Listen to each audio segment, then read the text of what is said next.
Welcome, friends. Today,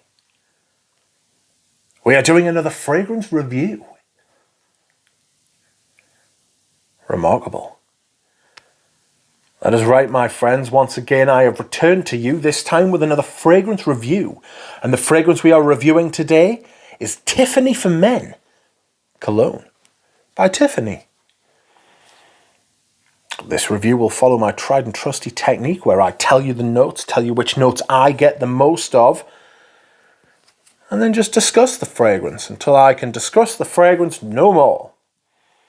Fragrance was released in 1989 and the perfumer was Chanel's in-house perfumer, Jacques Polge. So, the notes are cardamom, cinnamon, mandarin, lavender, lemon, bergamot,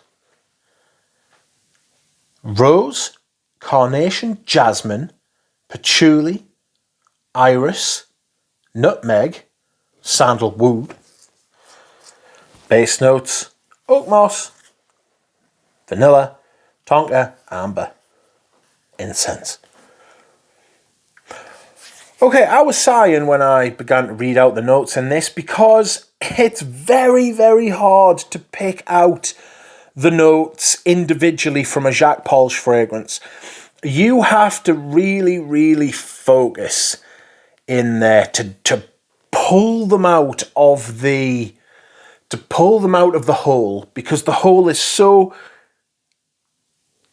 completely harmonic, it's completely coherent, it's pitch perfect. It's the opposite of the fragrances released nowadays where you have to quote unquote let it macerate for a fucking month after you've bought it. What a load of bollocks. That is the biggest lie and myth going around. You've been completely conned if you believe that shit, and I have magic beans to sell you. Anyway, this fragrance is, in its entirety, absolutely spectacular. Now, it starts off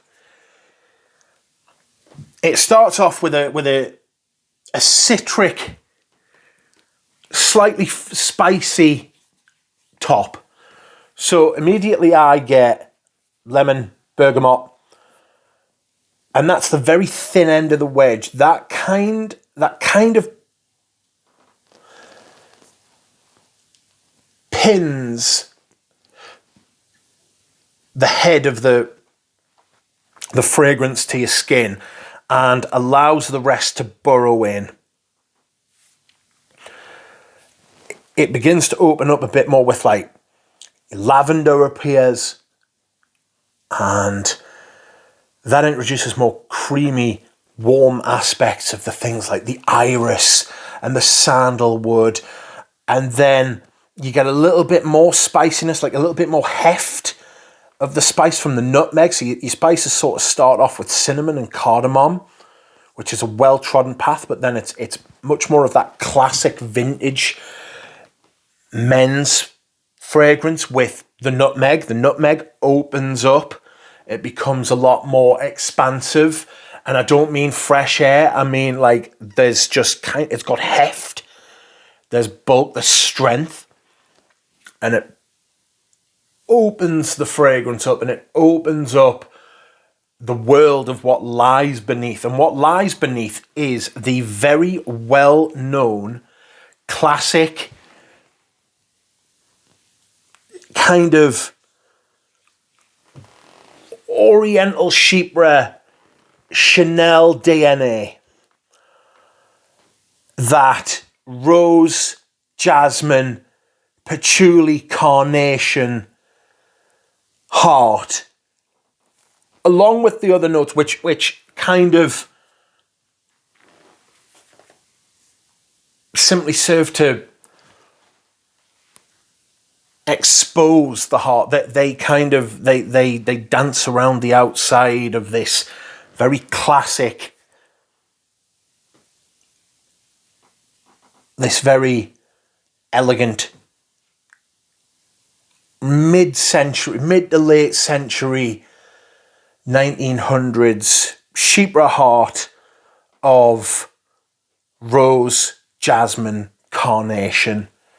You get a little bit of the patchouli in there as well, which attaches that kind of mid to the base. The base is absolutely incredible because you keep the facets of the rest of the fragrance, the lavender, the cinnamon, the nutmeg, the sandalwood, iris, carnation, jasmine, rose, all of those things. Imagine all of those things in a choreographed, coordinated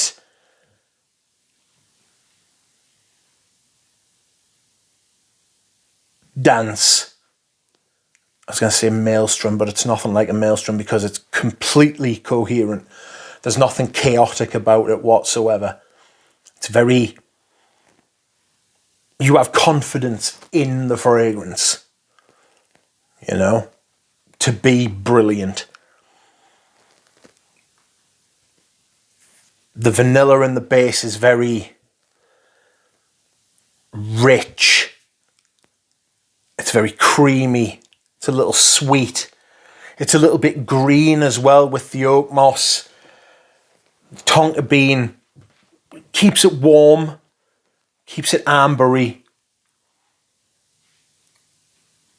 And the perfume is extremely elegant, but in a masculine way. It's a triumph. It is a monument to how good Jacques Polge is or was as a perfumer. I think he still does little bits here and there, but it's his son who is now in-house perfumer at Chanel, Olivier Polge, who is also absolutely brilliant. Alas, he doesn't have the materials, or maybe he's the right man at the wrong time, because perfume these days is appalling. And not Chanel perfume, but perfume in general is appalling. And I don't know if Chanel has to dumb down to get financial success in the perfume division. I don't know. I don't know that they would do that anyway. But performance isn't great, I'm not going to lie to you. About 5-6 hours. It's not made for that. It's not that type of perfume. It's far too good to be centered around performance. If you've ever smelled this, you will know exactly what I mean. It is extremely elegant. You must dress this up. You must look the part. And that's it, my friends. This has been my review. I hope you've enjoyed it. I will see you again soon. Bye.